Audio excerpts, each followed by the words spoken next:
শুটকি দিয়ে কাঁঠাল বিচির ভর্তা, আরও অনেক রকমের মানে কারিজ বানানো যায়। আমার বেশ পছন্দের। আর আমি কি করি, একটু একটু করে খেয়ে বিচিগুলো আবার হচ্ছে বাকিগুলোর সাথে রোদে শুকোতে দিই। এভাবে 3-4 দিন 2 দিন যাওয়ার পরেই বিচিগুলো শুকায় যায়। তারপর ইচ্ছা মতো তেলে ওটার ভর্তা বানাই বা শুটকি দিয়ে রান্না করি, এত টেস্ট লাগে। আর কাঁঠাল বিচিগুলো এসেছে গ্রামের বাড়ি থেকে, মানে আমার মায়ের বাসা থেকে। যেমন কাঁঠালগুলো মজার, বিচিগুলো মিষ্টি মিষ্টি। এই বিচি আমাদের গ্রামে পোড়ায় খায়, মাটির চুলার মধ্যে বালু দিয়ে পোড়ায় পোড়ায় খায়। কিন্তু ঢাকা শহর আসার পর আমার কপালে এই পর্যন্ত একবারও জুটে নাই। এগুলো কাঁঠাল খাবার পরে বাকিগুলো ভালো লাগতেছিল না, তো ভাবলাম কাঁঠাল ফেলে দেওয়ার আগে বিচি রেখে দিই, ওটা কাজে দিবে। কাঁঠাল থেকে কাঁঠালের বিচি এক্সপেন্সিভ হয়, কেজি মনে হয় 100 বা 100 সামথিং।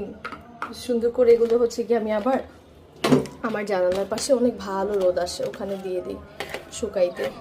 শুকানো হলে এখানে ইনস্ট্যান্ট আবার এই যে পাটা রাখাই আছে, শিলপাটা, খালি বাটি আর খাই।